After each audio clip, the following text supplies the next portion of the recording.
Ladies and gentlemen, welcome back to Esoteric America. We are here in 2023 talking about, this is the second time we've talked about one of the first colonies, right? Because we did an episode on South Carolina, and Georgia's also a colony. It was one of the original 13 colonies. But today we're starting off our new installment of Esoteric America this month, going into what's known as the Constitution State, specifically New Haven County.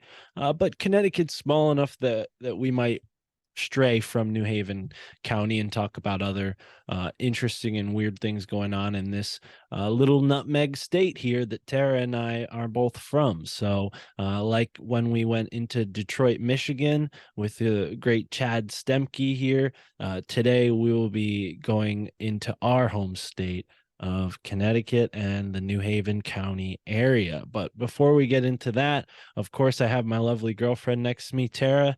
Tara, say hello. Oh, And then down to the bottom of me here on the screen, the inscrupulous, very interesting tattooed pan from the rising from the ashes. He is Roman. I'm trying harder here. Roman Merrill, how you doing, Roman? Boom, boom, boom, boom, boom, boom. Hey, what's happening? I'm excited. I'm excited, dude. There is a lot of juice, and I'm excited to kind of get splayed out on Connecticut's map. Yes, I love that you say that because there are a lot of connections in Connecticut. So we're gonna cut it up. But before we get to that, of course, surviving the portal ascension. I don't know how he made it through the 2022-2023 Stargate update. Here he is, Chad Stemp. What's going on, Chad? Welcome to 2023. Hey guys. Happy New Year 2023. We wrapped up 2022 with a bang with Austin. Was amazing. So good. I can't wait to kick it off with New Haven and Connecticut 2023. I'm so excited to see what you guys have come up with. I know you guys share an absolute passion for your local area and really excited to kick it off this year with you guys and your neck of the woods in your backyard. Thank you. Yeah, it's interesting. I didn't appreciate Connecticut for most of my life, or maybe I didn't realize I appreciated it. But then when Tara and I got together, we both realized how much we didn't know about where we were from. And, instead of making the journey off to the Serpent Mounds or whoever else knows where, we said to ourselves, well, there's got to be some significant spiritual landscapes here in our state. I mean, these types of things are everywhere. So we started looking and, based on a lot of the intuition senses that I gathered through my job as a delivery guy. I was a delivery guy for Amazon. And what was really cool about that job was that I wasn't fixed to one town like most delivery guys might be. You're kind of stuck on one route. With this particular Amazon job, I was in a different town almost every other week. So, I deliver in one sort of section of the state for a few weeks and then go on to another section of the state. And, section by section, I'm listening to all these podcasts. I'm listening to interviews with guys like you, Chad. And this is all before I even, started the podcast and before I met Tara. But, I started to really get a sense of wonder and mystery for where I was from. And then as Tara and I started dating, that clicked right in with how she saw the world. And we sort of took the freedom that I have from the the jobs I do now and hit the road. And we explored a lot. I mean, we went all the way up to close to where our first date pretty much is going to all the way up to New Hampshire. That was not our first date. Well, Yeah. Yeah, well, we did go on a road trip pretty early into our relationship, and we went all the way up to the source pretty much of the Connecticut River. I mean, Connecticut gets its name from the river that cuts the state into two almost equal parts. The western half is a little larger than the eastern half.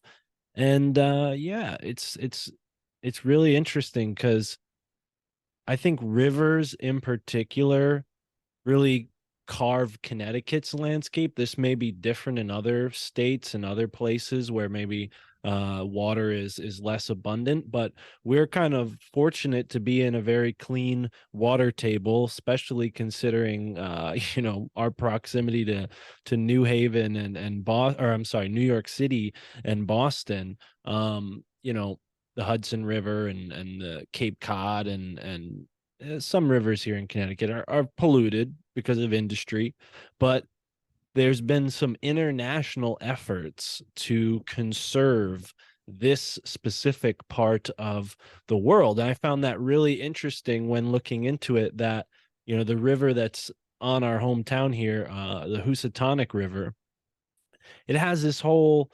international group behind it based out of Iran. And this group is like, you know, devotes itself philanthropically to protecting watersheds and wetlands. And so they designated some spots in Connecticut as very important given their proximity to New York City and Boston. There's millions and millions of people that are relying on this environment being clean and not totally polluted and destroyed. So yeah, it's an interesting kind of precarious position Connecticut's in. Like we're seated in between two really strong, influential areas of the country, and it's like a physical river in that sense, right? Because you have these highways that course through Connecticut that connect people from New York City to Boston. So we have the sort of lateral running rivers of the man-made highways that take you, you know, east to west through the state. But then we also have the organic, the God-made rivers, right? The real highways that man and has been culminating its culture around for millennia, right? Rivers and bodies of water are incredibly important, and Connecticut is one of the few. I may be incorrect here. I know the Mississippi obviously is another state like this, but there aren't many states that are named for a river and vice versa, right? We have Delaware, we have Mississippi, we have Connecticut. I don't know that many others. You know, Missouri is another one. Arkansas, I think, has a river as well named for it. But either way, I find that kind of interesting. I wonder if we'll notice a theme over time with the states that have a name that shares with a river. And Connecticut's river is the longest river in New England. It goes, like we said, all the way up to Canada, down to Long Island Sound.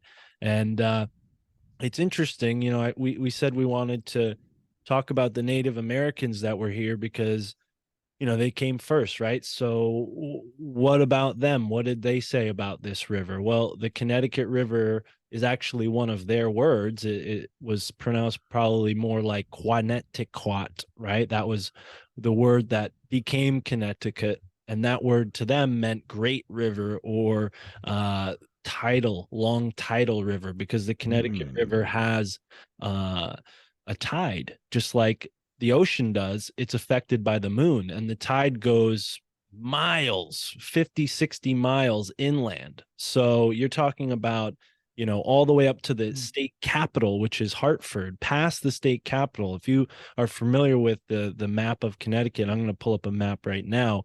You could see like Hartford's pretty much near the border of Massachusetts. So the tide goes, or at least used to go, that far north. That's pretty interesting. And I don't know how many other rivers are like that, right? So Connecticut's unique, and considering the name Great River, I mean, we're in the Great River state. So rivers are sort of, I think, going to be an important aspect of this research this month.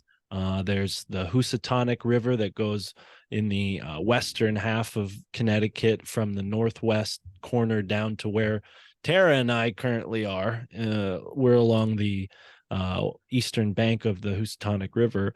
Then we also have the Naugatuck River that connects into the Housatonic. And then east from there, we have the Quinnipiac River that, according to Native American legend, was rerouted. So the Quinnipiac River that's in New Haven, it's the river that makes New Haven's harbor. It used to be a part of the Connecticut River, right? So in New Haven, we're going to focus on New Haven, hopefully in depth in another episode, because there's a lot to cover. And I do want to see what Chad and Roman found towards the end here. But, you know, we're going to go into New Haven on its own with one of these episodes. But I'll say briefly, New Haven's interesting because it sits at the end of the Quinnipiac River. Now, the Quinnipiac River used to be the Connecticut River. The Native Americans said that a giant named Habamoko, he stomped his foot into the ground and rerouted the Connecticut River. So instead of going pretty much directly south into New Haven, now the river juts towards the east and creates this sort of almost like a triangular angle line away from its original course. So now you have this sort of triangle that's created with the Quinnipiac River and now the new main course of the Connecticut. By new, you know, we're talking very old. These, you know, bodies of water are very old, and this possibly happened thousands of years ago. But it's interesting that the Native Americans have lore around what geologists might say is like a millennia old thing. Like I don't know off the top of my head the geological timetable of when this event took place, but it is significant that the Native Americans have a story about this. Their giant Hobomoko stomped his foot and rerouted the river, and the river is actually rerouted. When we look at it today, we can see its original course and its new course. So I'm going to pull up a photo, and then we could talk about where Hobomoko is now, because he's not near that river anymore. But any questions before I keep rambling on? Tara, anything you want to add?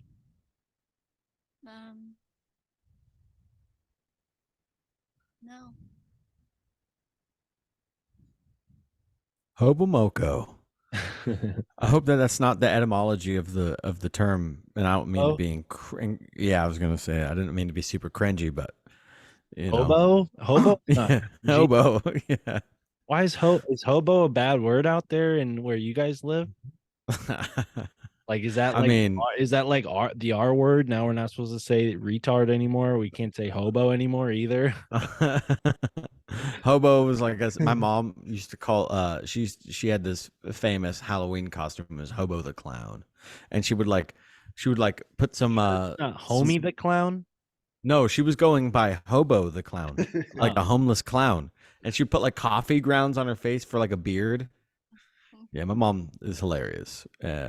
So that's what hobo reminds me of. Yeah. Well, there is an interesting story about a legendary hobo who made his way around Connecticut in the 1800s. They called him the Leather Man, and he slept in caves and he wore a full suit of leather. What? And it was weird. It was all skin, animal skins that he skinned himself. So tanned the hides. Interesting guy. Yeah, he had a consistent route that he kept through the Hudson River to the Connecticut River, like this loop that he would make every year, and every town like knew, like, oh, it's the third week of April, the Leatherman's gonna make his way nice this time of year. Yeah, he had like a regular route.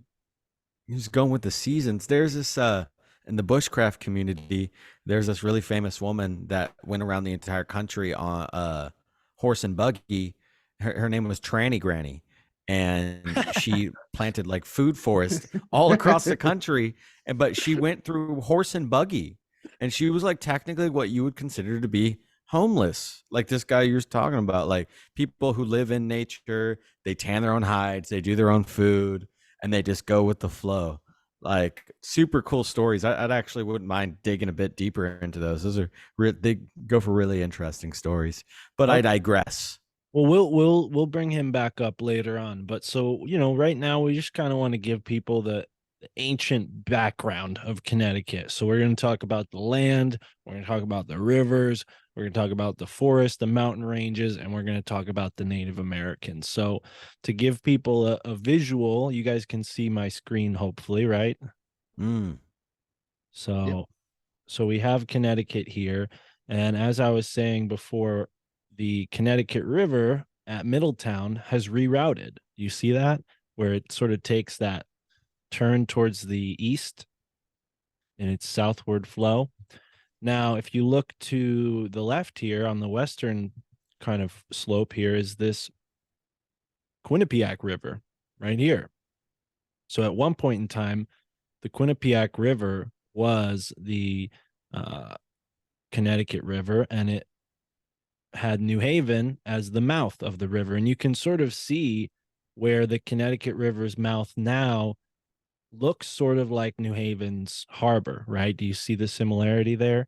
And the reason why New Haven was chosen as a place to settle was for that harbor. They said, okay, this is a great harbor. We can, dock ships here and have a bustling industry. And at this time when New England was being settled, there was a lot of benefits to having a trading port, right? You had furs from the north that they would take and trade with the natives and sell them back in Europe or do whatever with them. And they also had a bustling whaling industry that was centered around Cape Cod, Long Island, and that what's now like Martha's Vineyard.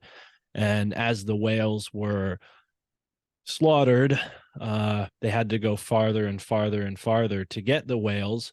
But you have to imagine that the Native Americans who taught these New Englanders how to whale the way they were whaling, you have to imagine that they probably had a more sustainable way of hunting the whales, hence why they hadn't depleted the population of whales. Now there's a huge conservation movement around whales, specifically in this sort of area. So you don't have any whalers anymore, but that was a very significant part of Connecticut's history. So you have towns like New Haven, you have towns like New London, and you have towns like Groton. What about New Canaan? Well, I see New Canaan over there. Yeah, New Canaan is interesting. We'll get to that. New Canaan is actually the sixth wealthiest town in Connecticut, and Connecticut is the wealthiest state in the country per capita. So you're looking, New Canaan is the sixth wealthiest neighborhood in the whole nation per capita. So New Canaan is definitely worth looking at. But another thing to notice about Connecticut, before we go into like the more landscape type stuff, is Connecticut was settled from the north to the south, right? Because you have people from Massachusetts in the Boston area deciding that they didn't like it there anymore, or they wanted their own piece of the pie, so they would move away from Boston, right? So you have Hartford up here, and this area being settled before the more southern areas near New York. So Canaan, which is all the way up here in the north corner, the people who founded that town then went down here and made New Canaan. So that's why you have like the new ones situated on the shore here. There's some other examples of that, but New Haven, despite that name, isn't named after an old haven or something like that. A lot of like New London obviously is named for Old London, but New Haven is named that because it was considered a new harbor, a new safe haven, a new place for God's children to sort of get their foothold in this new Garden of Eden world. That's how the Protestants who settled this colony sort of saw themselves in the world. But Connecticut's interesting and has, like I said, a bunch of rivers that bisect the state going from north to south, from the Housatonic to the Naugatuck to the Connecticut, the Farmington, which also has been rerouted over time, and then the Thames River, which, New London and the Thames River, that's no coincidence. They're just sort of, naming things in honor of where they're from. But this river used to be known as the Mohegan River, and this is where the Mohegan tribe is situated. People possibly all over the East Coast know about the Mohegans because they have the Mohegan Sun Casino, and they also have another Mohegan Sun casino in Wilkes-Barre, Pennsylvania. So that may come up when we look at Pennsylvania, but it is interesting to point out that the Mohegans have a, I don't want to speak out of character. I don't know personally any Mohegans, but it seems like comparatively to like the other reservations in the state that they've done pretty well, right? Like they have big casinos, they have their own land still, not that all of their land is preserved. There's small compared to what they used to have, but when we look at the other Native American reservation, which is up here in the northwest corner, they haven't been so lucky. They haven't had the same favor with the government, and they've attempted to create a casino, but never got approved for that. So yeah, it's interesting. Now we have one tribe that's sort of prominent, and the other tribes have faded away. But at one point, Connecticut was full of Native Americans. You have on this half of the state, the eastern half of the state, the Mohegan tribe.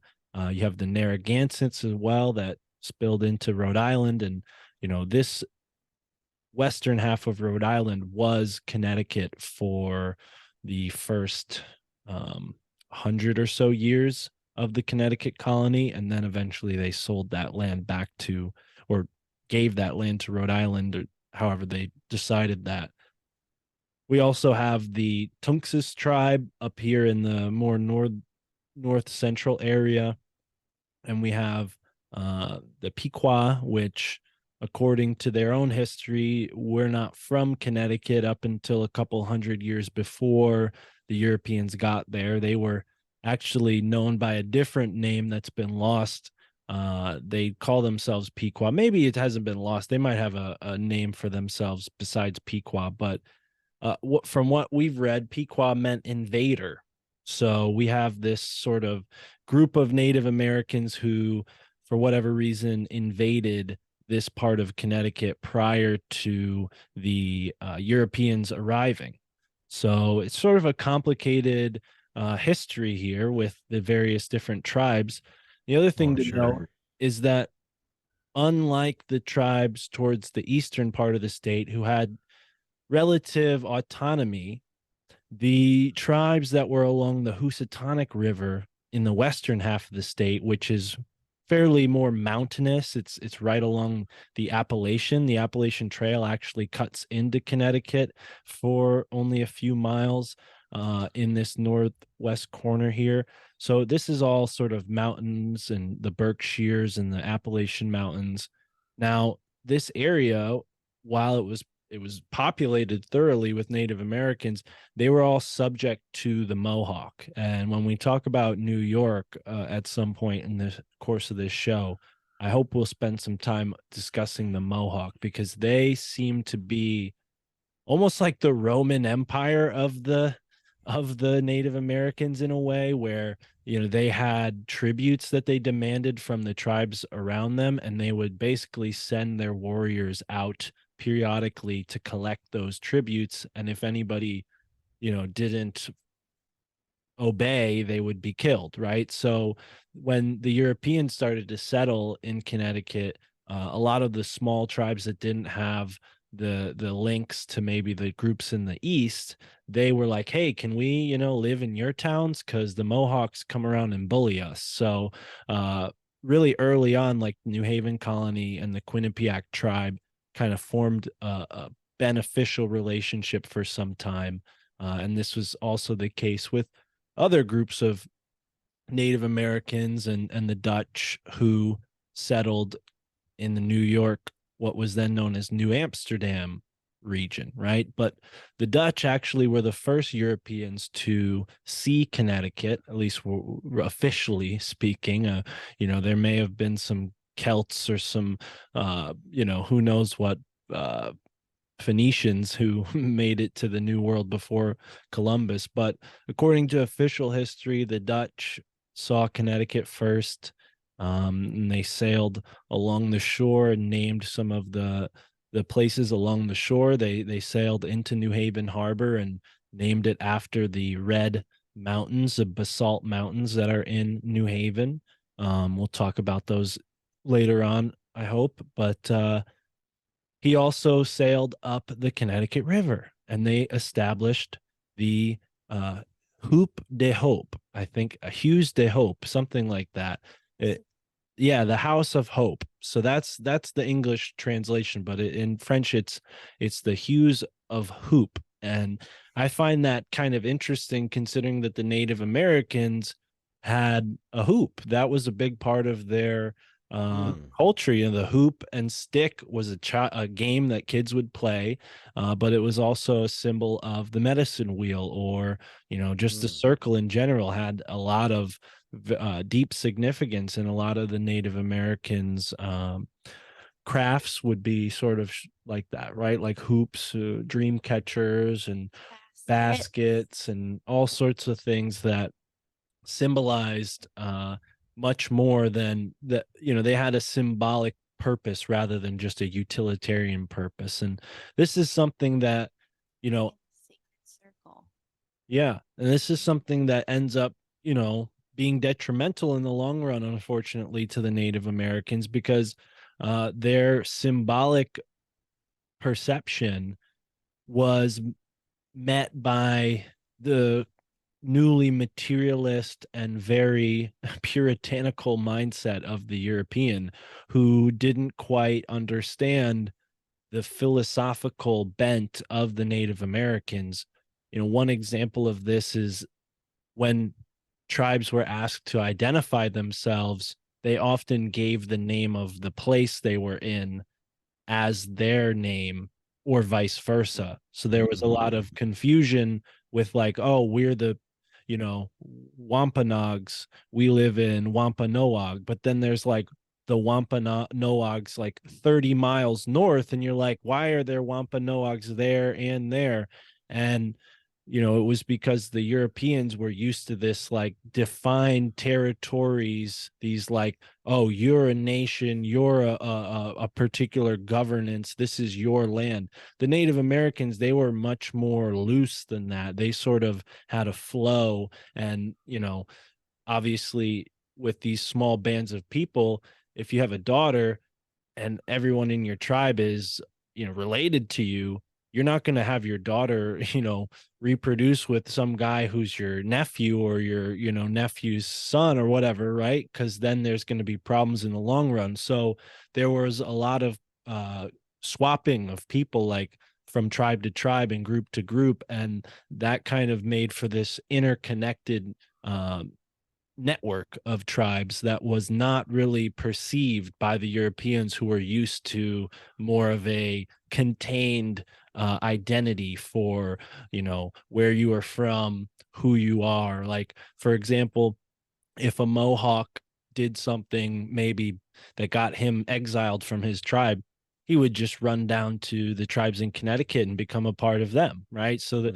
like, there was a lot of maybe Mohawks or Iroquois who were from the north that came down and lived in Connecticut for some time, or stayed in Connecticut. And it's much more complicated than like, oh, this people lived here, this people lived here. Like, there was so much overlap with these early groups of Native Americans that to call them, one thing really doesn't do it justice. And I think that's why it could be a little complicated, but it's also generalizing too, right? When we refer to these Native Americans as, oh, they're all a part of the Algonquin speaking language groups, right? And that's sort of because of what I just described, where there's this sort of crossover between so many of the groups, that to call them one thing doesn't really describe it. It's more appropriate to say, like, well, they're an Algonquin speaking group, all, however hundreds of different individual groups were a part of that cohesive unit. They sort of had this overlap, and that becomes important too later on, when the Native Americans start going to war with the colonists, because instead of being defeated, they simply move, right? So, like, the colonists think, okay, we killed all these Native Americans, and they did kill a lot of them, but there were instances where they thought they had decimated these people when in fact they had just picked up everything they had and moved, west of the Hudson River and assimilated with because they other knew tribes. where to go and how to actually probably Right. a lot better than these guys, right? They actually knew the land a lot better. I want to go back to, if you don't mind, more about the House of Hope, and like that, because I just found out about this new thing called a redoubt. And a redoubt's like apparently like a small earthwork kind of star fort. Apparently that's what that was. So I'm very curious Yeah. if that was like syncretically taken over, like some of the like was it used to be a mound or something? Well, it's interesting with the Star Fort stuff. Like Chad, we talked about the Star Forts up in Detroit when we were talking about like how they had the European Star Forts built near those mounds, right? As far as I've Yeah. learned, the Native Americans in Connecticut, we're we're not building mounds the way we think of mounds. There were a couple of reasons for that. One reason may be, and I'm speculating, one reason may be because the soil is much different up here. It's colder for longer parts of the year, so it's not as manageable to dig large amounts of earth up and remove them. I mean, there's also was lots of tree cover back then. I mean, we look around at New England now and often forget how much deforestation took place in order to create all this farmland. But I mean, the word poetically was that a squirrel could, start off in Cape Cod and make it all the way to California without ever touching the ground, right? Like that was the poetic way of describing it, and there was a lot of truth in that. Like you could see the difference between an old growth forest and a new growth forest, especially in New England. I mean, we don't have that many examples of old growth forests left. But yeah, it was a much different looking place. And I don't know if they would have needed to build mounds because of how hilly and rocky it is here. I think it was more the emphasis was on stones because there's an abundance of stones here. They're all over the place. I mean, you could trip on them if you're not walking, with your eyes on the ground because there are just stones everywhere in the forest. I mean, trees grow on top of them. So stones are just everywhere. And we have plenty of examples of stone structures that were built by the Native Americans here. And I think we'll get into like a whole presentation on that in one of the episodes to come because I mean, we could maybe show you some of it right now, but there's a lot. But as far as I know, that House of Hope was built by the Dutch and they didn't encroach on. I mean, the Dutch didn't have that reputation of encroaching on Native Americans the way that the Brits and the French did. I mean, it's more complicated than that, but it's definitely, I don't think they had that idea in their culture of like, oh, well, let's take over this, because they were concerned with being in a good position with them trading wise. They wanted to trade For further. trade, yeah, they're more They about the wouldn't have, business, right? yeah, they wouldn't have gone in and like took over their spot. They, if anything, built the fort and were very kind to the Native Americans. It sounds like the Dutch in Hartford were like all buddy buddy with the Native Americans, and then the English came and kind of screwed things up because now there's competition. Now, oh, the English are undercutting the Dutch's business. Oh, the English are turning certain Native American tribes against the allies of the Dutch and starting these little battles so that they can have that economic, an economic foothold, an up, on the Dutch. So yeah, it gets more complicated when the French, the British, and the Dutch all start getting involved in the same spot. When they're the first guys there, they're pretty much like, no, we're everyone's friend. Come on. And then they see like, a European boat on the shore and they're like, but let me tell you how shitty those French got, and it just starts Yeah, this yeah, whole yeah. series of conflicts. And another interesting thing is like, with the Native Americans, we're told, oh, they were genocided by disease, and this is so much more complicated than just like, oh, the Europeans had all these things that were, foreign to the Indians, so they didn't have the immunity to survive, right? it's so much more complicated than that, and I think people, they like a very simple explanation for things, but the truth is there are Native Americans that assimilated into New England culture in a way that they don't look like Native Americans anymore. Like my sister's godfather, he's Native American. I mean, he definitely looks Native American, but he's not like living in a teepee, like he has a house and a car, and so there's this sort of industrial revolution that's taken place, and they've been um, victim to it just like anyone else, and they've assimilated in some instances, and in other instances they've tried to stick with their way of life that they can remember. But here in New England, like, this is one of the first points of contact, so we have a long history of Native Americans. But one thing that, or Native Americans in contact with Europeans, one thing that I want to point out is there's this like idea that the Native Americans saw their religion not working, so they turned to Christianity.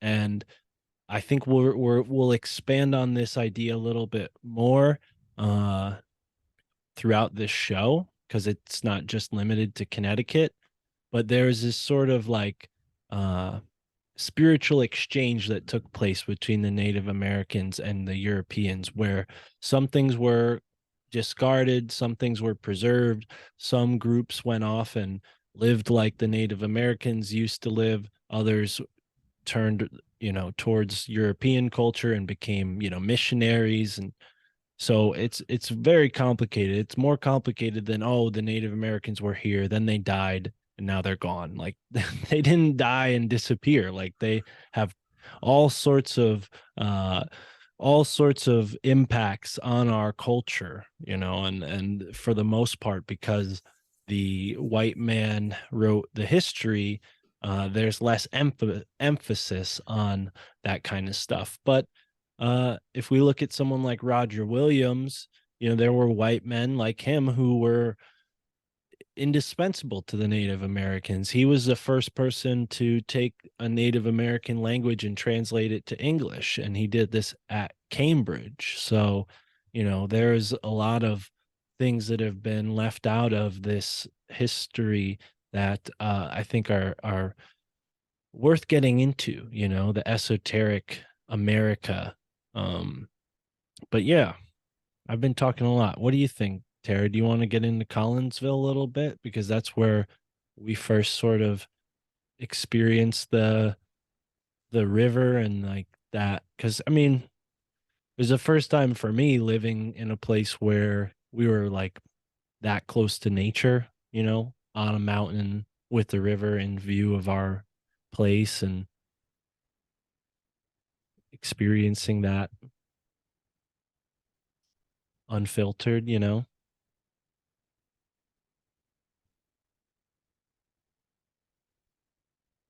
do you have to say about it? Yes, you do. We have should I pull up the map and show people where it is?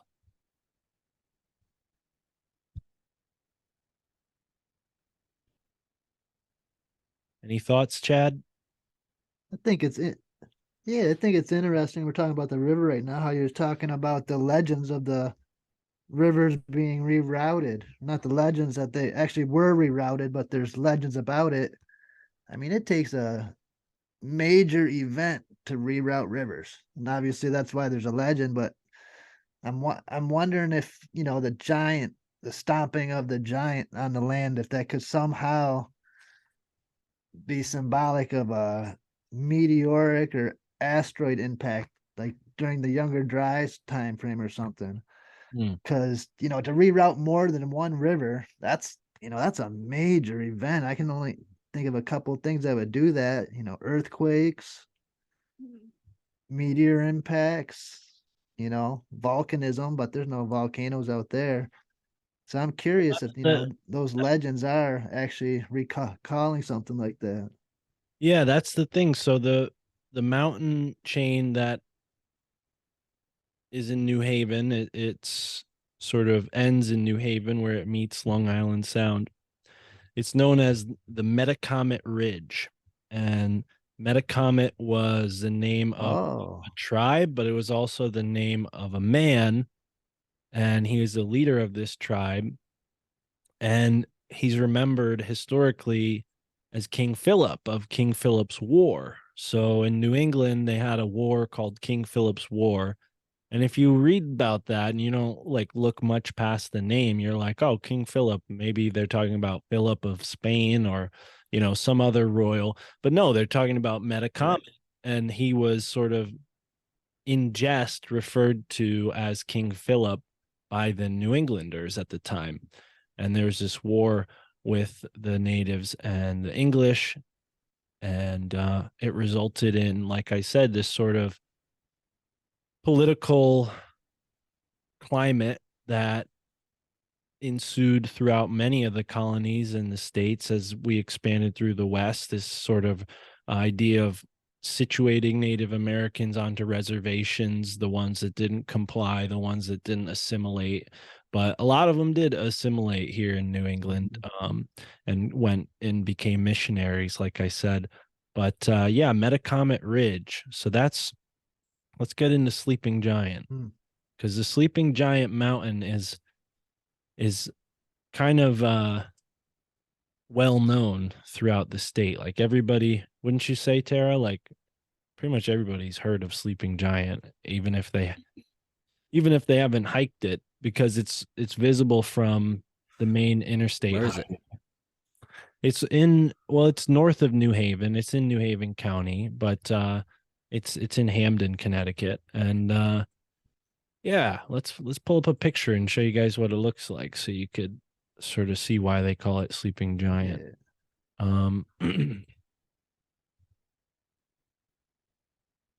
You see that? say we got a sleeping giant here in northern Michigan too. Whoa. There's several mountains that I've learned about named Sleeping Giant. There's even one directly north of Yeah, there we go. this mountain in Vermont or New Hampshire that has a similar appearance. But here's the head there and the body and the legs. And it's definitely a special place. I've hiked it many times. I've done a few personal ceremonies there in a sort of shamanic context, not like a ceremonial magic thing, but just like, going up to these power spots and meditating. Like this was something that I did before I really learned about this type of stuff. I just intuitively or instinctively knew like, oh, if I want to meditate on this, I should probably go up to the top of a mountain or something. So learning about this in hindsight, like, oh, I was meditating on the head of a giant. That's pretty cool, But yeah, this is Sleeping Giant Mountain. And there's a little bit of like I said, a story behind the Sleeping Giant Mountain. So it's supposed to be Hobomoko, this giant who sort of was the fill-in for a lot of different gods, so to speak. Like he wasn't like a god for just one tribe or a entity for just one tribe. Tara, what are you doing?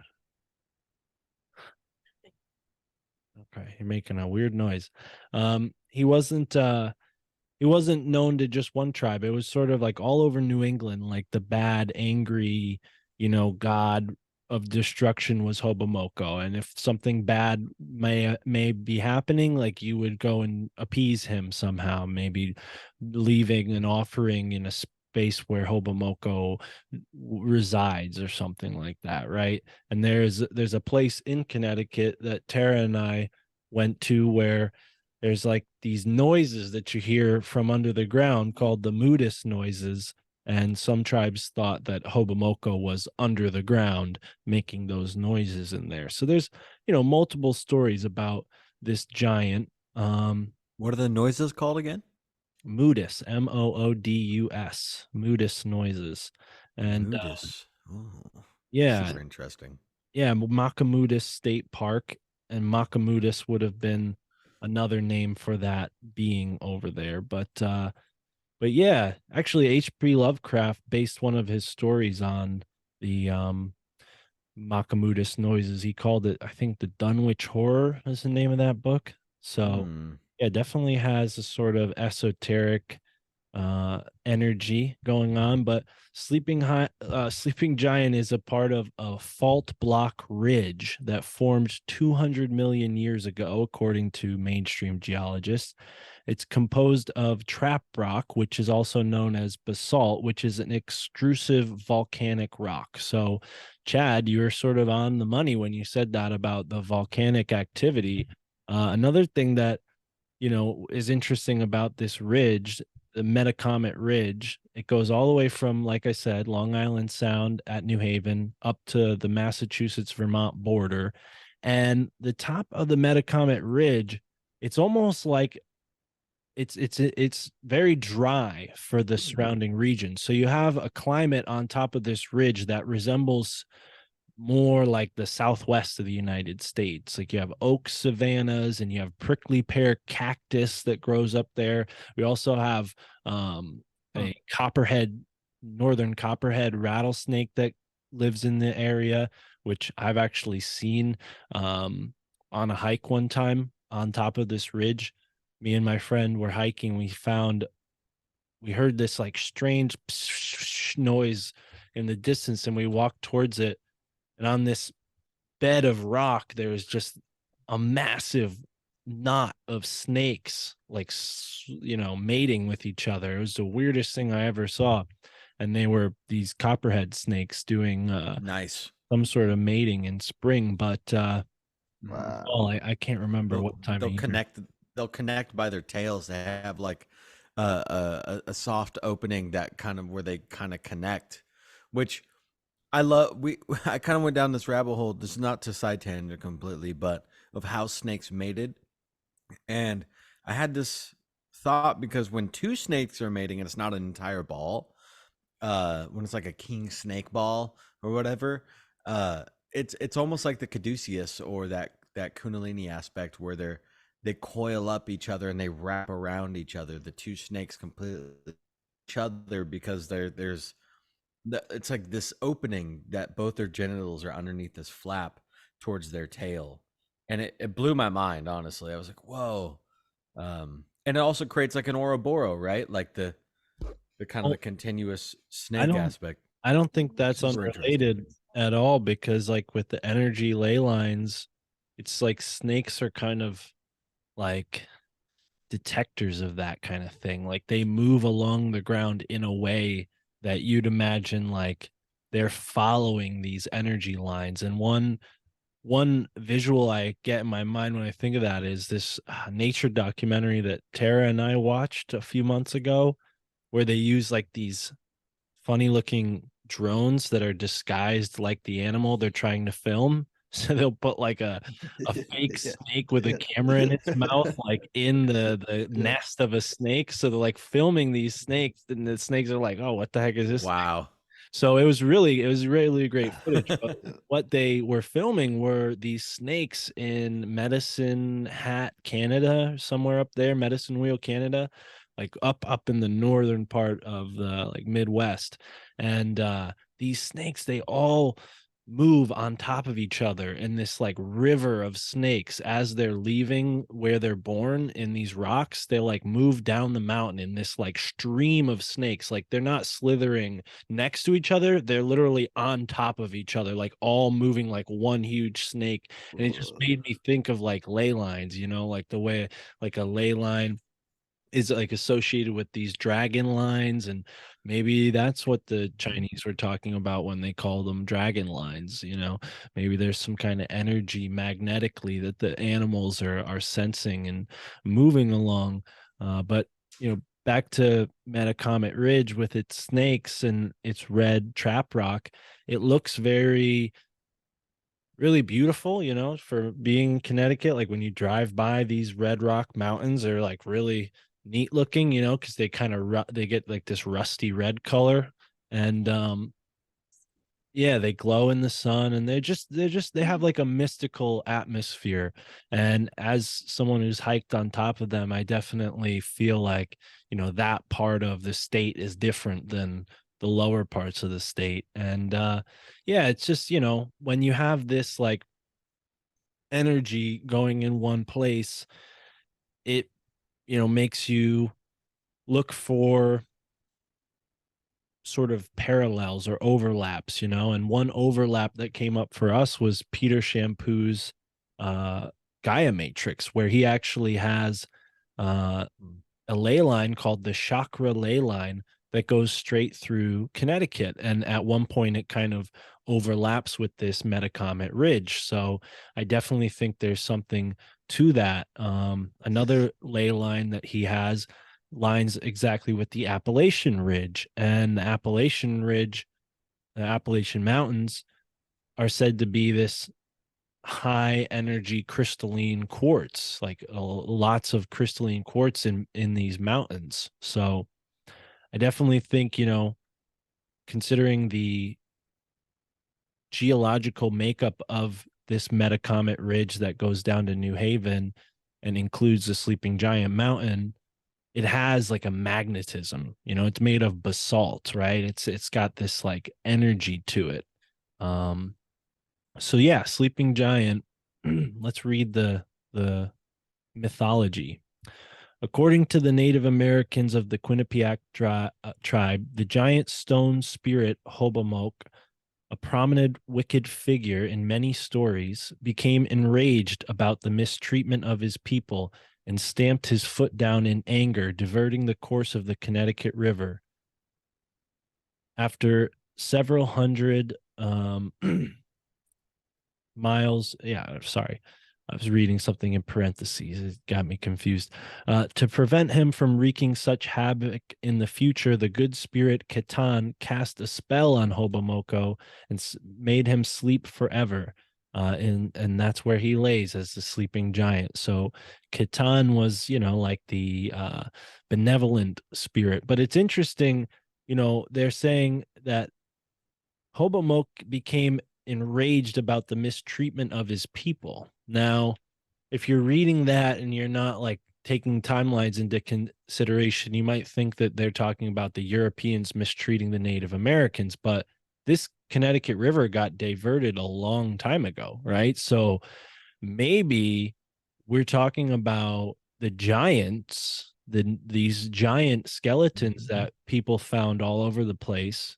Maybe we're talking about this race of being, these giants that were maybe being exterminated by the Native Americans that we know. And in the Southwest, they have stories of Native Americans chasing giants into caves to light the caves on fire because these giants would, break into their village and kidnap children. So, you have these giant red-haired, wild-looking men, human type men, not quite the same as Sasquatch, right? Because there are the people who think that Sasquatch are being described.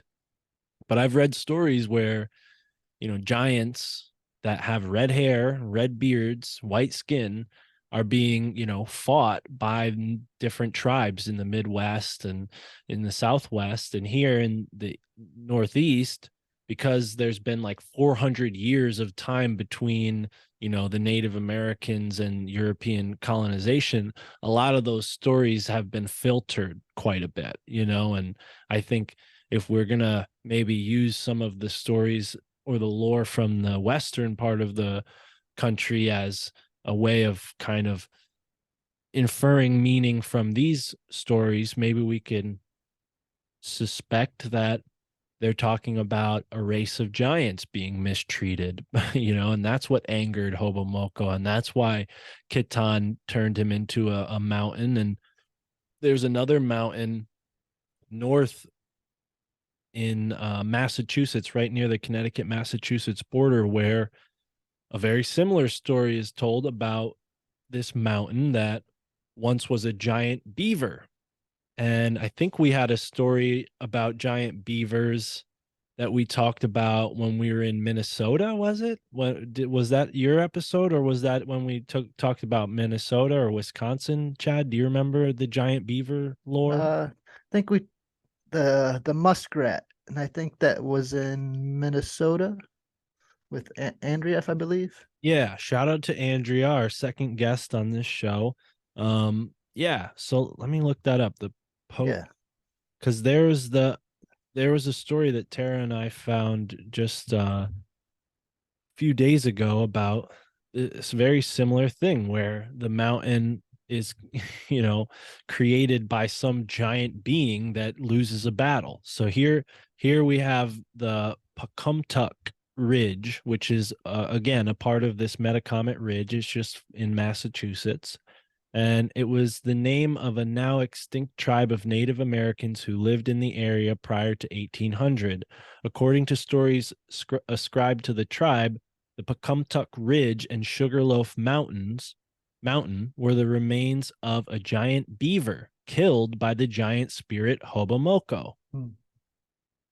The Pecumtucks allegedly believed that the beaver lived in an enormous lake that once occupied the Connecticut River Valley. Now, they, in this Wikipedia article, say that the Pecumtucks allegedly believed that he lived in an enormous lake, but what I've just found is that the Connecticut River was a giant lake at one point in the history of this continent. So this whole section of New Wow. England was actually geologically, it's the same piece of land that's in Great Britain and in Africa. So everything It's on the same tectonic plate. yeah, it's called the Avalonia plate, and there's a couple other plates that are sort of next to it that have different names. Avalonia? Yeah, exactly. Whoa. Yeah, I know where Gnarly. you're going with that. And I think Okay. there's definitely something to that when you look at all the stone structures in England and Great Britain, and then you compare those to the ones in New England. So The British Isles. right. So we have this Native American lore that goes along with actual geological fact of the Connecticut River being this huge, massive lake that stretched all the way from Connecticut up to Vermont. And over time, as the glaciers melted, the water levels sort of ceded to what they are now. The river became a river instead of a lake, and the water probably went into the ocean. And there's even some information that I found that Long Island Sound was once a lake as well. So yeah, there's definitely, in a giant lake like that, a good possibility that maybe we have some survivors from the ancient times, these big monster beings that used to populate the earth before the Ice Age, right? Yeah. California was an island. Connecticut was a lake. Well, Michigan was room. and let's read the story, because I only I just gave made the that last part up. the That's intro. not real. Yeah, the great beaver whose pond flowed over the whole basin of Mount Tom. And remember what I said last time about Mount Tom being just like a name that New Englanders gave to mountains that Native Americans lived on. They'd call it Mount Tom because of the tom-tom drums. So the whole basin of Mount Tom made havoc among the fish, and when these failed, he would come ashore and devour Indians, talking about the great beaver. A powwow was held, and Hobomoko was raised, who came to their relief. With a great stake in his hand, he waded the river until he found the beaver, and so hotly chased him that he sought to escape by digging into the ground. Hobomoko saw his plan and his whereabouts, and with his great stake jammed the beaver's head off. The earth over the beaver's head we call Sugarloaf, and his body, the Pecumtuck Ridge, lies just to the north of it. So, yeah, that's the official sort of story. And then Lake Hitchcock, which was, according to geologists, 15,000 years ago, like I said, actually was a lake. So it's interesting when you see these Native American stories they have corroborating evidence with science, backing it up. Geologists who probably aren't really concerned with Native American lore, inevitably go and corroborate these stories because, they didn't really distinguish fiction from nonfiction in their culture. Everything was sort of a part of the whole truth. Like, sure, they had people who lied and people who were deceitful, but when it came to these oral traditions, I don't think we can think of them the same way we think of like allegorical myths from the old world. Like they had a different style of crafting their stories, and I don't think fiction was taken into account in any of these at all, really. I mean, the great beavers, like we have fossil evidence for these beings. It's funny because in New Haven we have the Peabody Museum, and the Peabody Museum was funded by a guy named Othniel Marsh, and his father was brothers with the Standard Oil fortune George Peabody guy. Actually, I'm sorry. It was Standard Oil, but it was also some banking stuff that the Peabody got rich from. And he gave a lot of his money to his nephew, this paleontologist named Marsh, who participated in the Bone Wars. That's kind of funny. His last name is Marsh, and he's searching up. He's an archaeologist. It's hilarious. It's kind of paleontologist, but yeah, paleontologist. Yeah, and which was a new thing at the time. And he was a part of this story called the Bone Wars. Have you guys ever heard of the Bone Wars? No. So Marsh and his associate Cope, who is another paleontologist who was from Pennsylvania, they both became friends around their love of paleontology, but then quickly became rivals who went on a streak to see who could find the most dinosaurs and name the most different species of dinosaurs. And Marsh defeated him at that, finding like 90 something unique dinosaur species. But when you go and look at some of these dinosaur species, a lot of them look exactly like another species. And, not to go into this whole conversation, but I do think that a lot of these dinosaur skeletons have been fabricated to look a certain way. There's been talks about, certain dinosaurs physically not even being able to hold their head up based on, the proportions we're given. So I think we're looking at creatures that maybe had fins rather than, feet or something. Like there's something there that we're not being told, and they're sort of playing with our perception and giving us these plaster cast skeletons to give us an image of what the past was like. But when we look at Native American stories and we see that they had, legends of these beings that don't seem that far into the past comparatively, and then we're finding all these skeletons immediately after this period when we conquered these people, right? It seems like a narrative's being told. It seems like it was being crafted, like, hey, don't think about these new lands and what was here before. It was all just Stone Age simpletons with spears, and they killed all the the woolly mammoths, and that's it. That's all there is to it, like that. That's like the kind of storybook version of it, but it's definitely more complicated than that. So yeah, I feel like I've been talking a lot. We've gone into a few things that I wanted to cover. The Connecticut River. We talked about Sleeping Giant and the Metacomet Ridge. We didn't talk about the Farmington River much, and that's where Tara and I lived for a few months last year on the Farmington River. And as I was saying before, it was really special, being in a different part of the state, and then finding out later that it was a part of Peter Shampoo's chakra ley line, and we were right underneath the what was it, the navel chakra? No, the sacral chakra. So where we're from, Peter Shampoo, coincidentally, that's where the root chakra is. And then you go further into Connecticut towards the north, and you get to the sacral chakra, which is this huge body of water. It was a river, now it's a lake, a dammed lake. It's called the Barkhamsted Reservoir, and that's the sacral chakra. And we were right Hmm. near it. Nice. This, right? No, that's Shelburne Falls. Oh yeah. Are there any lore about these mountains having any hollow entrances at all? I know a lot of mountain lore will have some hollow talk, or there'll be some like sightings of things around these areas. Does that happen to be the case in any of these mountains? Yeah, well, there's a cave. There's plenty of stories of caves. In Sleeping Giant, there's a cave.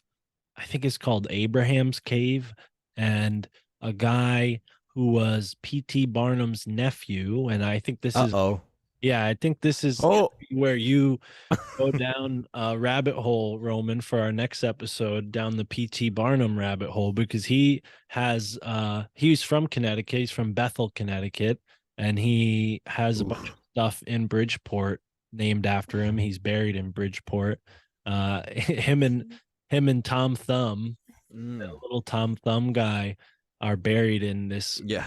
old cemetery in Bridgeport. But yeah, the guy that was related to P.T. Barnum mysteriously was found dead in one of the caves in Sleeping Giant in the 1800s. There's a mysterious cave on Metacomet Ridge further north that apparently Metacomet, aka King Philip, he watched the town of Simsbury burn from that cave. And now there's a tower called the Hublin Tower built on that same mountain. And the Hublin Tower was owned and built by a company that manufactured A1 steak sauce, among other food products. But they Nice. hosted a lot of prominent people at that tower. They once hosted Prescott Bush. He was attending Dwight Eisenhower at a Republic convention of some sort where they elected Dwight Eisenhower to run for president on this mountain. So just a little tidbit there. But no, I haven't found anything too interesting about caves around here. I mean, I've hiked, I think, most of the tall mountains around Connecticut. I haven't hiked every mountain, but the few that I've hiked, there aren't many caves. I mean, there are some that were carved by various train companies and rail companies that like don't have tracks in them anymore, that kind of just are like boreholes through the side of a mountain. But no, Some caves. have we been there? That's in People's Forest, right? Yeah, I haven't been to those, but that's a really big forest, and with no cell service. So I'm a little green to go hiking, and I don't know if I'd be prepared for that. We'd need some gear to hike over there and find that. But yeah, There's this researcher that I can't remember his name. He's like pretty famous and does like a lot of megalithomania presentations. But he talks a lot about giant bones. And in one of his talks, he does like a really great 3-hour presentation. Huh. And Roger on Spur? megalithomania. No, because Roger Spur lives in Hugh Newman. it, and he founds. We could hear you. hold on one sec here. No, I know. I'm just you gonna said look at. Hugh Newman. I thought you said, "Could you hear me?" Could Yeah. you Hugh Newman? Well, the guy that I just mentioned, Roger Michael Spur- Tellinger. Michael Tellinger. Oh, Huh. yeah. No, I don't know. Oh man, he's great. He's super good. He's got a lot of over the years he's been doing it for a long time, but he's got like some good money because he found a lot of really good artifacts of like the hollow stones, and he was playing like the rocks, like they're like the hollow rocks or what have you. Anyways, point I was getting at is he brings up that there's gold in the body, and it changes through the death of a body, and there's gold found, there's trace amounts of gold found in the human body when you die that changes molecularly and can be actually harvested and from the bodies. And so that means in giant bones and in giant remains of giants, there's even more of that special golden. You know, we know in history that mummies were used for medicine by very, very rich people. Mummy dust was a very popular thing. And so, you know, there's a lot of this giant lore and indigenous culture, and we know that there were bigger people over here, man. Like we found a lot of giant bones in the mounds and everything. So I'm just wondering if there's like this, like, you know, uh, this search for the gold and the American mummies, like the American kings. Because a lot of these stories that I hear from the North American tribes sounds a lot like the Spanish conquistadorian takeover of Mm. South America. You know, putting them into their territories and a lot of generalizing. And even though the codexes are detailed, they're still one sided of the story. And I don't know, Well, gold bones. there's definitely that theme going on in New England. They were looking for certain resources that they thought maybe would determine whether or not there was gold, or but no, that Maybe the stories are what is the gold from like another perspective. There you go. The Yeah. giants and Mm. and living. Yeah. Absolutely. Absolutely. Yeah. Because that's what the Palladians say too, is that the stories are the gold and we're the gold Mhm. that we're looking Yeah. at. Just to bring up the Palladians again, but yeah. Again? Throw that in there. Okay. Well, I feel like that's a signature. yeah, It's a chemical journey.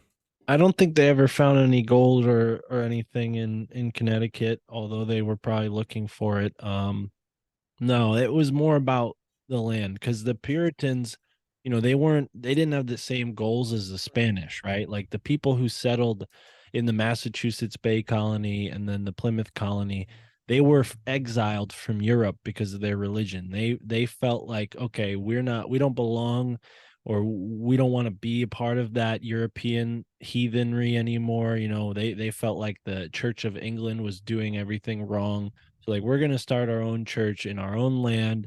And, that became the Massachusetts Bay Colony. And the people who settled the Connecticut colony and then the New Haven colony, which were two separate colonies for about 3 or 4 decades, they were, again, Protestant Puritans who maybe were a little different than the ones in Massachusetts Bay, hence why they left. But ultimately, they had that common interest of like independence, right? Which the Spanish, I'm almost certain they were more interested in conquering and taking over. And definitely that missionary aspect of, Catholicism and the Franciscans and the Jesuits and all of those groups that came to the New World and converted. The Puritans, they definitely got into that, but it wasn't until later on that they started, doing missionary type stuff. But we should talk about King Philip and his war, because this is the first Indian War. It happened in 1675, and there was a colonial victory everywhere but Maine. In Maine, the Wabanaki defeated the colonists. So Maine was still sort of a frontier at this point in time. That would change later on. The French kind of got into Maine, the British went to Maine, and Maine became a battleground in the Revolutionary War. But here in the lower part of New England, the Narragansetts and the Wampanoag, who, you know, basically had their land taken from them. I mean, they had every right to start this fight.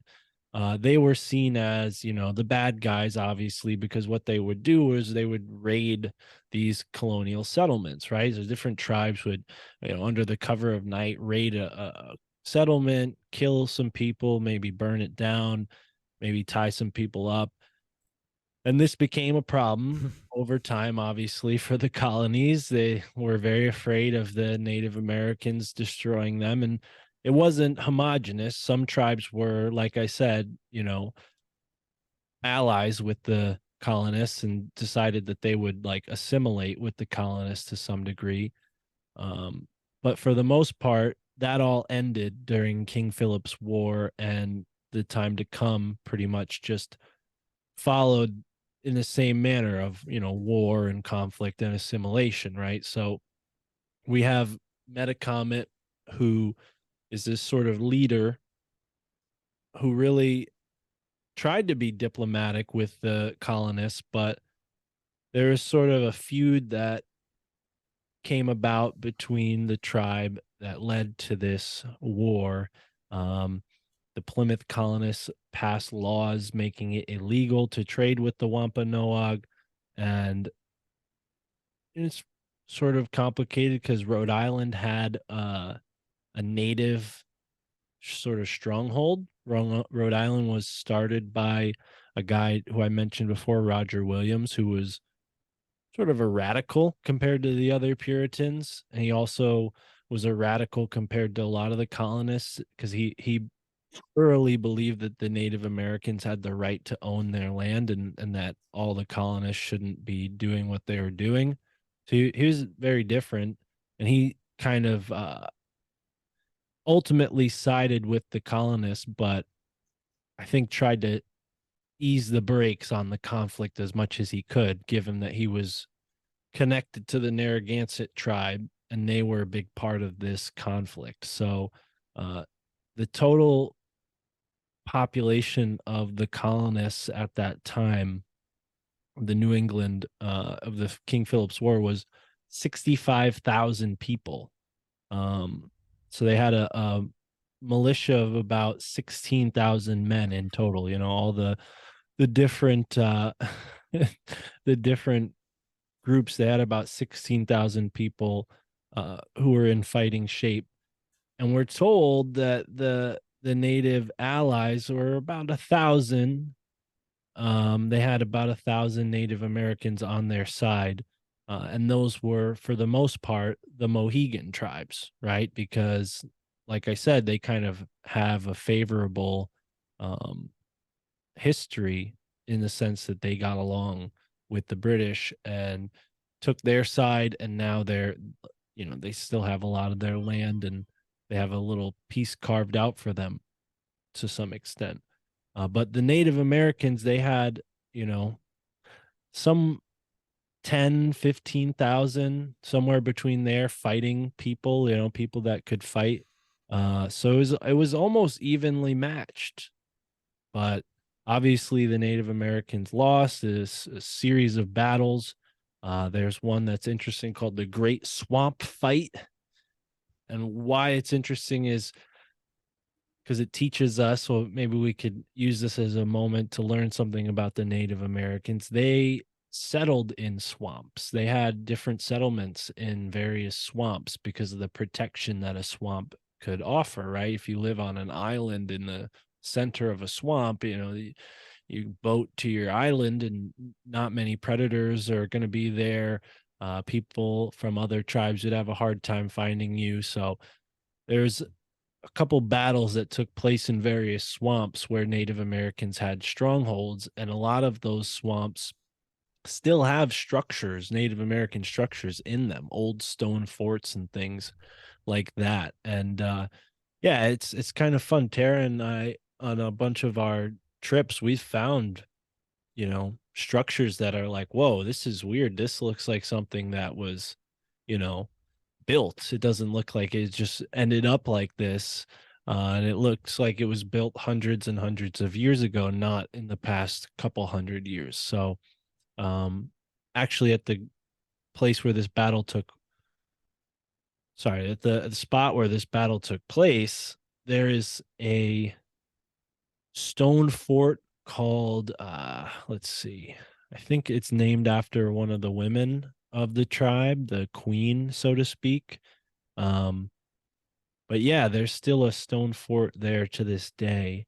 And yeah, I don't know. I mean, as much as a lot of this stuff about the old world interests me, like I think the old world Tartaria stuff leaves out a lot of the Native Americans' presence in the timeline, which is what got me so interested in this stuff in the first place, because I went around looking for, like, oh, well, where are these Tartarian buildings that I keep seeing on Instagram and whatnot, and ended up finding all of these old stone structures in the woods. So, yeah, I don't know. I think maybe we could show you guys some of those photos now.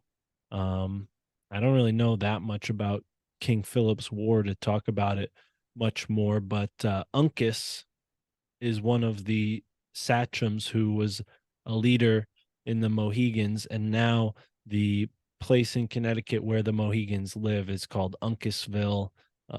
So Uncas is sort of a toponym that's remembered along with Metacomet. His name is given to the ridge and a couple places around the state. So yeah, I don't know how interesting any of my ramblings have been. I feel like I'm talking a lot here, but I promise folks that we're going to cover some of this in detail. It'll get more interesting as these episodes progress. Good. Everything you said. Thank you. I think this is super interesting, man. You guys are laying an awesome foundation, and it's really interesting. Thank you.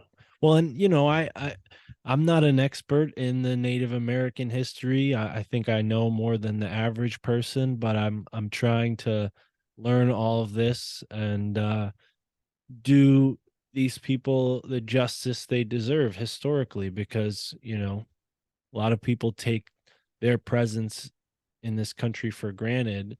I think here in New England, they're remembered maybe more than in other places just because of the way things are named. I mean, it's a great deal of places throughout Connecticut that have Native American names, you know, Naugatuck, for example. We live on Naugatuck, you know, near the Naugatuck River, or near a town called Naugatuck. These are all words that, you know, get used daily by people who live around here, and they might not realize that they're Native American words with a meaning behind them, right? So that's kind of what's really inspired me, is digging into the meaning behind all these places that I've been throughout my life that I just didn't, you know that much about until now. So yeah, it's definitely, there's a lot to cover with Connecticut, and of course, people who know my interest in secret societies are expecting us to get into Skull and Bones and Yale at some point. So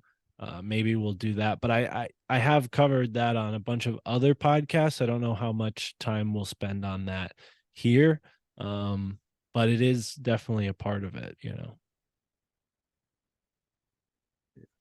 Hmm. So what's next, Roman, Chad? Maybe you guys have something you digged up while I kind of refresh my circuits here, and we'll kind of close things off with something.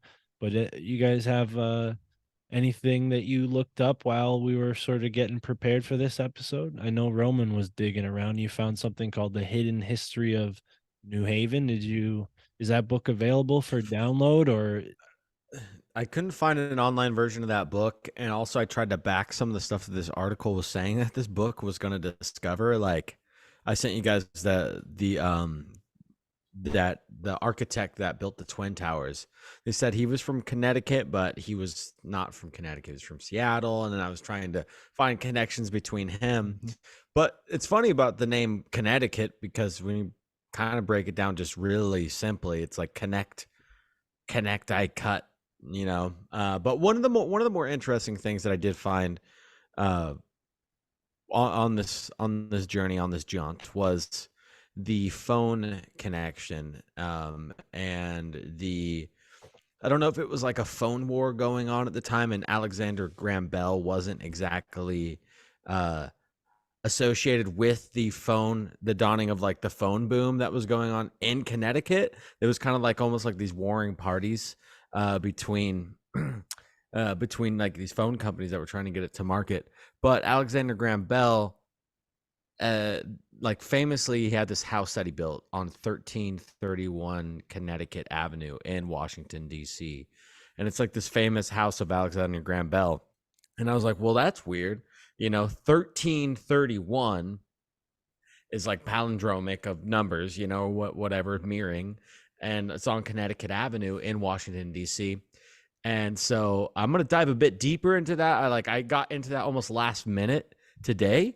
So I don't have a bunch of like really good juicy stuff, but then I was finding out more about Connecticut's history with the phone, and they actually have like a pretty big thing on that. I found a lot of spooky stuff. I have a lot of tabs, man. I found some earthworks. And yeah, but I know we're wrapping up here, kind of. We're towards this latter part of the thing, and I kind of have a bunch of stuff I'd like to dive a bit deeper into that I didn't go into crazy detail. But I know that there is a lot of juice when it comes to looking at the foundation of the colonies, and the fact that Connecticut was like was originally, was it the New Netherlands? Is that the name of Connecticut before Connecticut?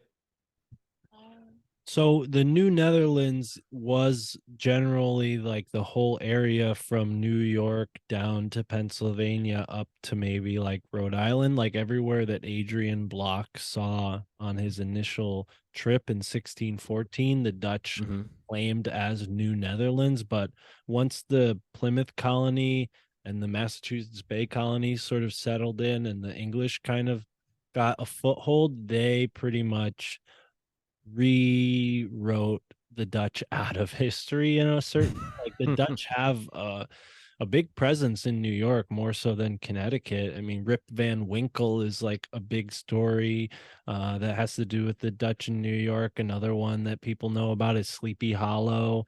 That whole story, the Headless Horseman. I mean, the Flying Dutchman. There's a Flying Dutchman sighting in New Haven, Connecticut at one point. But yeah, it's definitely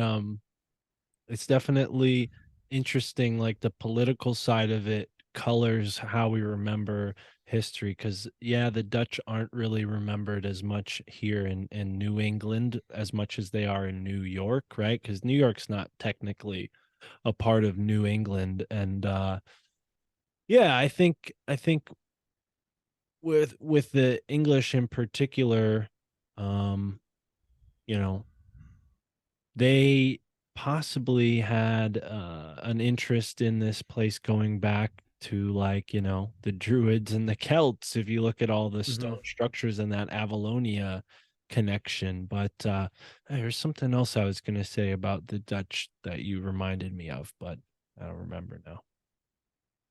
Also, I don't know that Alexander Graham Bell ever was in Connecticut, but Samuel Morse was the inventor of the telegraph. Is that who you were thinking of? No, I was specifically thinking of Alexander Graham Bell, and he wasn't like known to be in Connecticut or anything, but there was some ties, and I want to look more into like this kind of like phone war that was going on, Yeah, he spent time because in Boston, it says, but that's definitely, I mean, yeah. it's not like being in Japan or something. Like Boston and Connecticut are pretty connected. Well, yeah, even back in the day, you'd have to travel through because he was going to Washington D.C. and everything. He was making his rounds, and pretty famous dude. So, Well, we'll see what pulls up, dude. There's a lot of characters, especially P.T. you're Barnum, and jumping, apparently yeah. Helen Keller.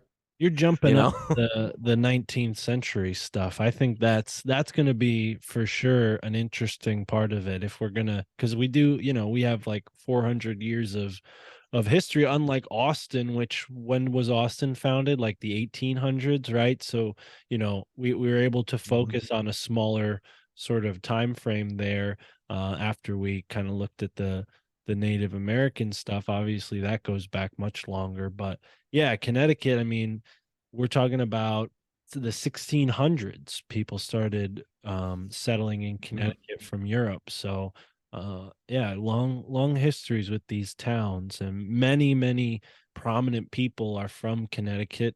Greenwich is like the wealth center of the United States. Like I said, this is the highest per capita state, and that's mostly because of that little panhandle in the north or the southwest corner of Connecticut that's right next to New York City. That's what's called a bedroom community, right? It's people who have their home in a town, but they work in another town. So, they're all working in New York City, living in Greenwich and Stamford. And we're pretty close to that compared to like, someone else. But it's funny how different like it could be just 5 miles away. Like Greenwich is this, gilded, wonderful town, but then like 2 blocks over in like a neighborhood next to Greenwich, it's like you might as well be in like Brazil or something. Like it looks way different, So yeah, it's definitely a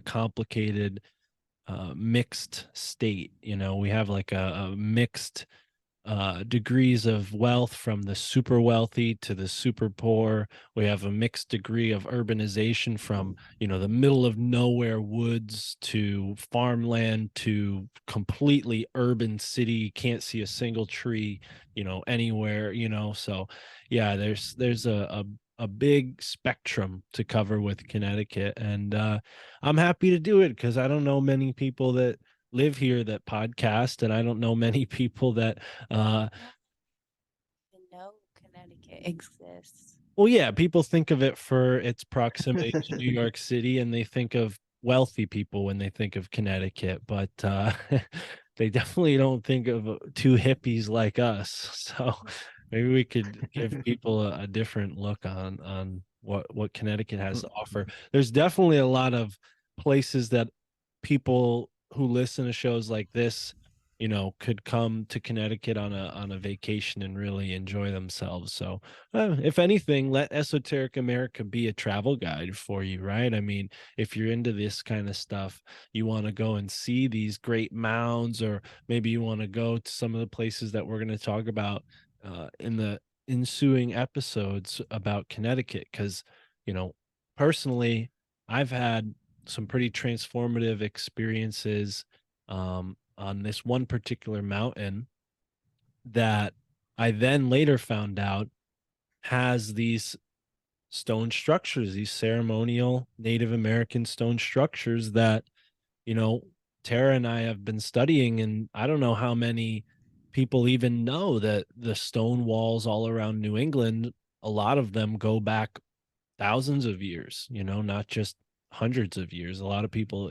expect them to go back hundreds of years, and some of them are only a couple hundred years old. But there are stone walls that we found in forests that are like basically old settlements. Like you would have had like farmland, and you would have had like crops growing in between these stone walls, and then you would have had house structures on the stone walls, building like, long houses and things like that. So there's this whole like template, or what's a better word for it, like a carcass. I hate to use such a gross word, but like A a, skeleton. yeah, like a skeleton, like a stone skeleton of what the culture was like prior to the European colonization.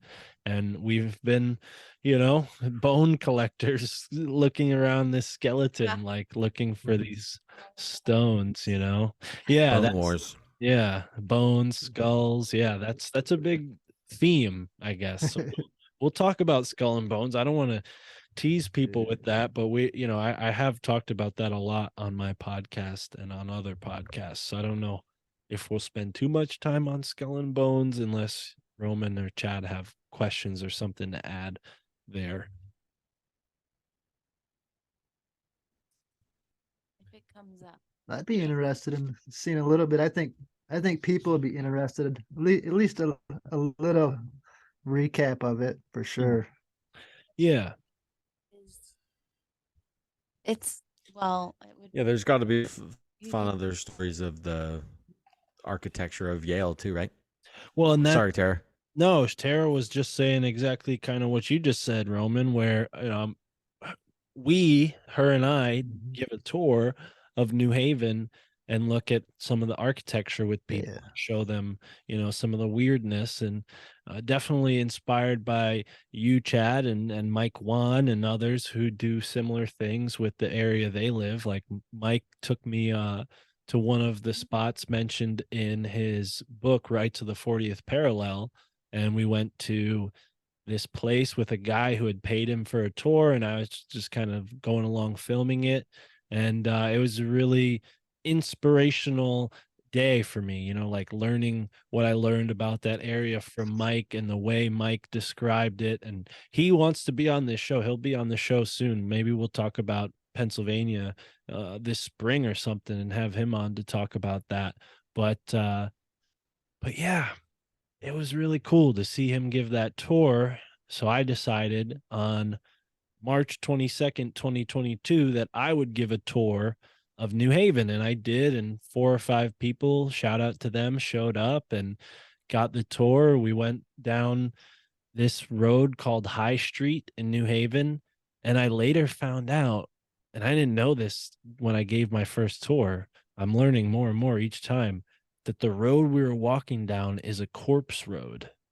So I don't know if you guys know what that is, but let me show you a slide from one of my presentations. You guys know what a corpse road is? They used to use bodies to fill cement. Yeah, it's pretty. What? It's pretty nuts. But I think they'll use animal bodies. They'll use human bodies. That's a to different type fill of places corpse in road. cement and just like. Oh, word. I want to know more about what you're talking about, but that's not the same thing I'm talking about.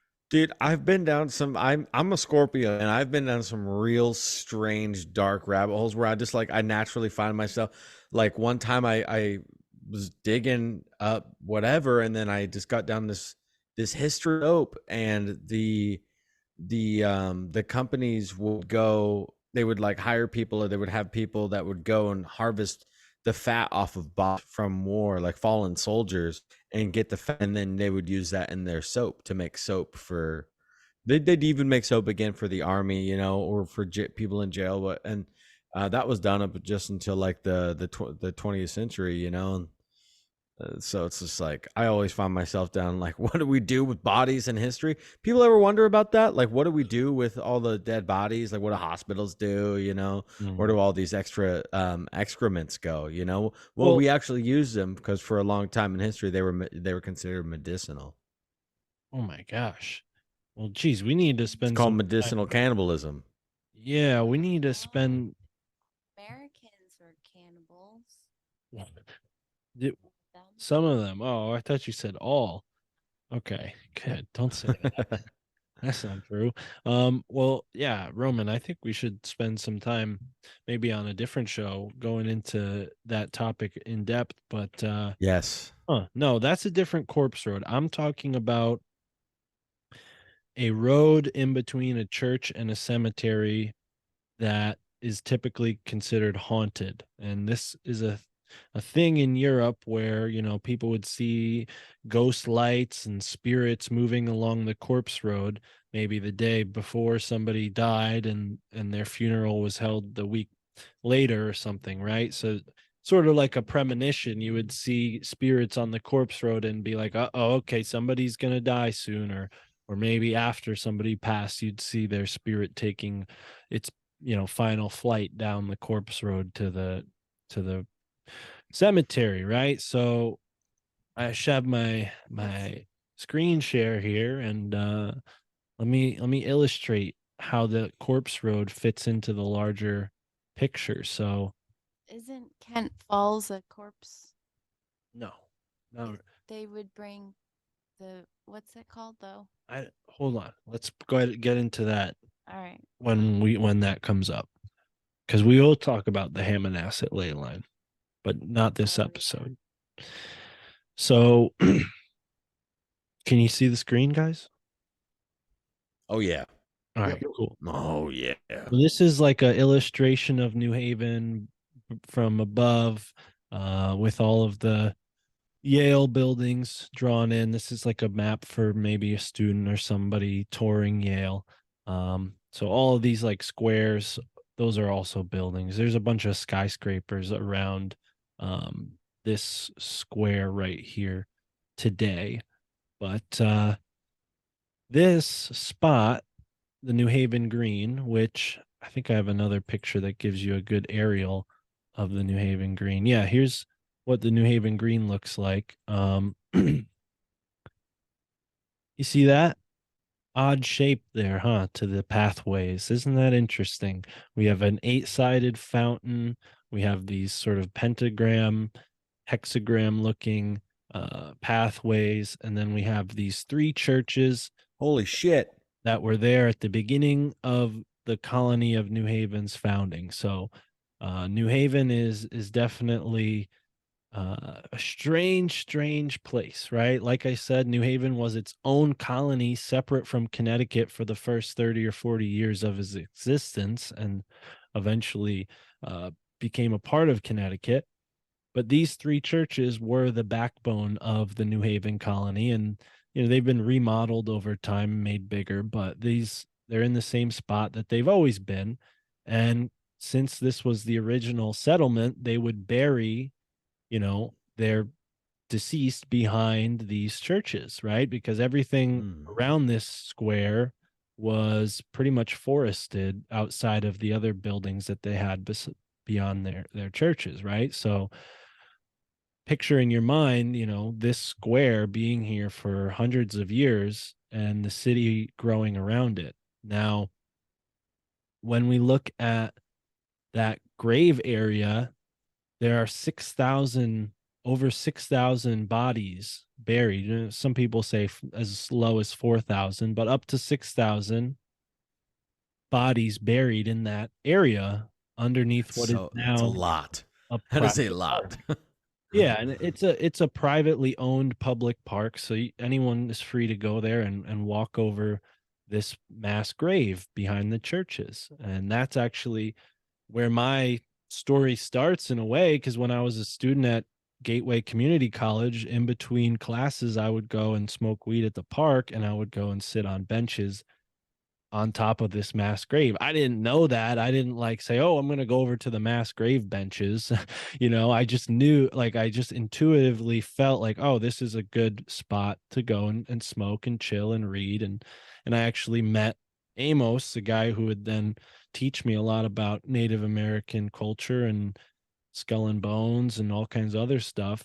I met him in that same spot. So yeah, there's a certain magic. What's the vibes? Well, I mean, anytime you're in a cemetery, there's a certain amount of vibes, right? So New Haven, it's like this green, it's like a cemetery just without the gravestones. It has that similar vibe, but it's got an eerie vibe. There's the bar scene, or wait, are we talking about general? Well, yeah, but then you can walk right into the green and where the churches are, and there's the bus stops around right next to the church. it's hustle bustle. There's a lot going on. There's a lot of homeless people. Yale's right there, so there's a lot of people in suit and tie and well-dressed student attire walking around with book in hand and briefcases, and so it's an odd mixing of people. But yeah, energetically speaking, it's kind of calm behind the churches. There's a bunch of elm trees that give a nice canopy and shade in the summer. So yeah, I just went there because it was a nice little spot to get away with smoking weed in public when it was still illegal. Now it's somewhat legal, but back then when I first was going there, it was illegal still. But anyways, this area is where they used to bury the dead. And at some point in New Haven's history, they decided we are going to create a new cemetery for the privileged few and maybe some other people, but mostly just the privileged few. And it's this Garden of the Dead, officially known as Grove Street Cemetery, back here. And the gateway to this cemetery looks like this. You guys see that right there? This Egyptian gateway there. Now that gateway is situated right at the end of this road. This is a one-way road, and the road stops right there at that intersection, and then it becomes a student-only walkway path. And it goes past the Beinecke rare manuscript library, which has a copy of the Egyptian Book of the Dead in it. It also goes right by Yale's law school, where Hillary and Bill Clinton and many other prominent politicians have graduated. It goes past their world famous Sterling Memorial Library.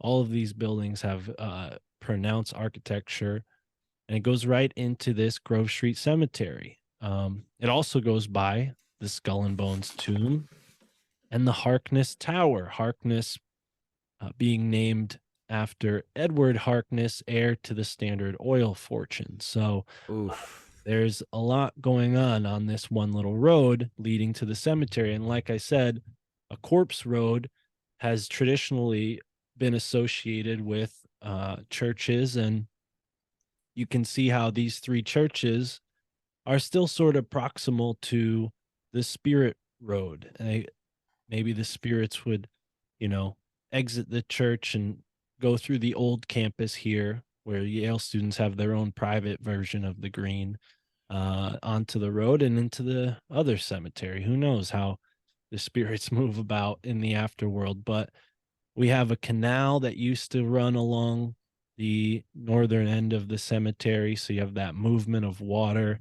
And then you have the Yale power station, the I don't know if it's like a hydrogen fusion reactor or some kind of reactor. They have some sort of power source that they have in this building here in case there's a power outage. Yale can preserve its, delicate things that they have going on in the various buildings. It's not just rare books and manuscripts. They have, science buildings with all kinds of incubators and probably some test animal subjects and all kinds of crazy stuff in this university that you wouldn't want to be subject to a power outage, right? So they have this Yale power station right next to the cemetery there, which I think is interesting.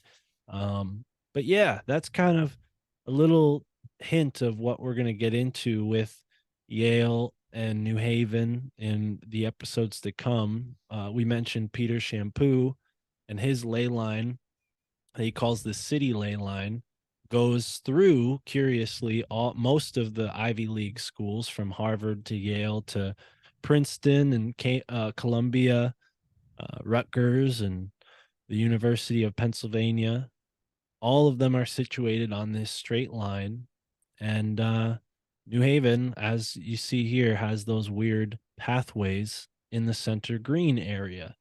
So, yeah, a lot of weird things going on with this New Haven city structure. What do you guys think?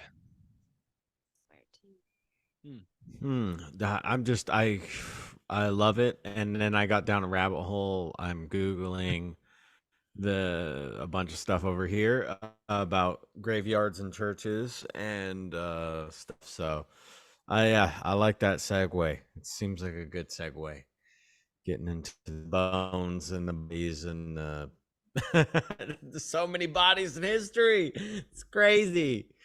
Oh god. Yeah, we got a lot we can cover with Connecticut and specifically New Haven. But yeah, I figured that's kind of a good place to stop for now, and maybe next episode we'll get further into the Native Americans, the witch trials, the whaling industry. I mean, there's so many weird things going on with the colonies in Connecticut in those first 100, 200 years.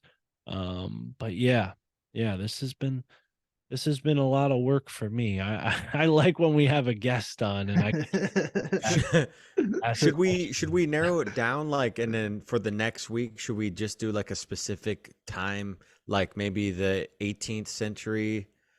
Well, Connecticut was founded in the 1600s. So yeah, we could do like from the 17th century to the 18th century. So the 1700s, and just keep it in those 200 years. That way we're not jumping all over the place. And then the episode following we'll do like 1800 till now, There we go. What do you think, Chad? Love it. Cool. Yeah, Chad, what you think, man? Yep, that sounds good. Add some stuff about the witchcraft trials, look into, so that fits in perfectly for the timeline. Cool. No, 1900s. I had a couple things about New Haven was the lead producer of the airships and the dirigibles. So I thought that Whoa. might be kind of Wow. interesting. What? I didn't Huh. know that. Yeah. Yep. We had In no the idea. 1910s to 1911s, they were Mhm. the only producer of the dirigibles. And leading up to that, in 1897 and 96, there was the Great Airship Mysteries. So it's curious if Yes. those airship mysteries had anything to do with the inventors, that eventually came out in New Haven with all the dirigibles. Oh, I have dude. Okay, never. so we'll do the 17th century through the 18th century next week, and then we'll go out with the bangs of all that crazy shit with the P.T. Barnum and these Oh, airships. Oh man, it's gonna Yeah, be a yeah. great month. I'm excited. now Oh the wow. airship thing. Chad, do you know what part of Connecticut that was in? Out of? New Haven.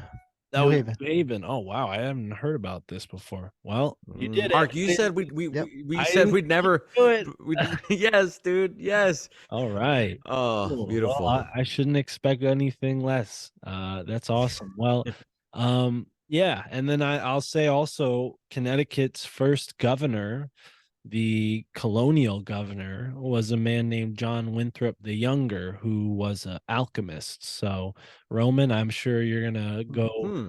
hard in the paint on that one and look up John Winthrop the Younger and maybe we'll talk a little bit about that on the next episode because he's very important in Connecticut's early history, founding Perfect. the colonies and making it into what it is now.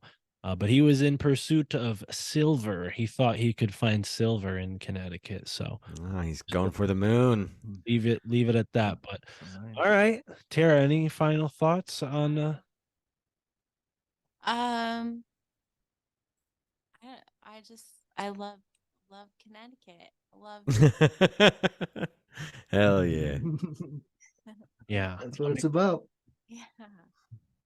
Well, So that's about you want to tell him a little bit about Collinsville, and we can hint at that too. Give people because we're going to get into Collinsville and how the Collinsville tools help build the Trans-Siberian Railroad, and how the Collinsville axes were. This is all Tara's research. I'm saying it for her, but she found out that Collinsville was the home of all these tools. They would build all these tools out of Collinsville on the Farmington River. yeah. Hmm. Um, yeah, uh Collinsville was built around the Collinsville Axe Factory that was known for manufacturing machetes and picks and knives and axes and sent them to South America, was big in buying the machetes. And Admiral Perry bought his tools from the Collins Company to go to the North Pole. And yeah, and then so that was also said to be one of the manufacturing start the Industrial Revolution in New England. So yeah. Crucial to the Industrial Revolution. So with that, we'll just leave them with a teaser for what's to come, because we're gonna get into all that Oh yeah.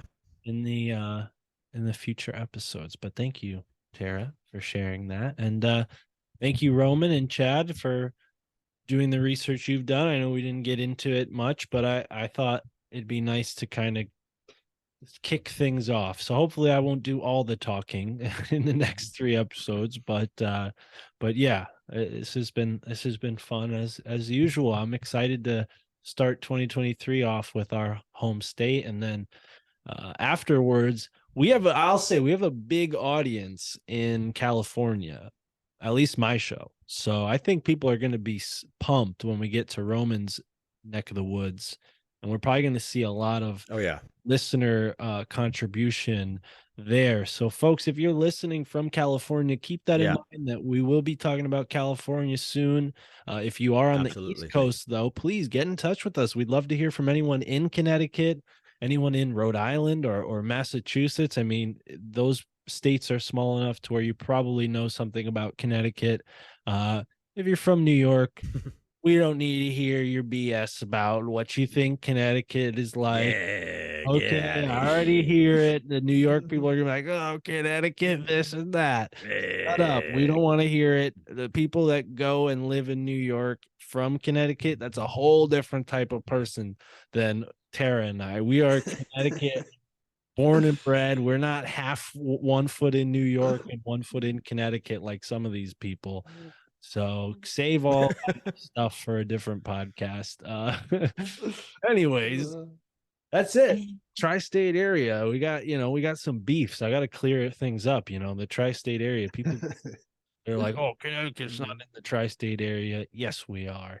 We're the top of the tri-state. So, anyways, that does it for this episode of Esoteric America. Roman, thank you so much. You can find Roman on Rising from the Ashes, of course.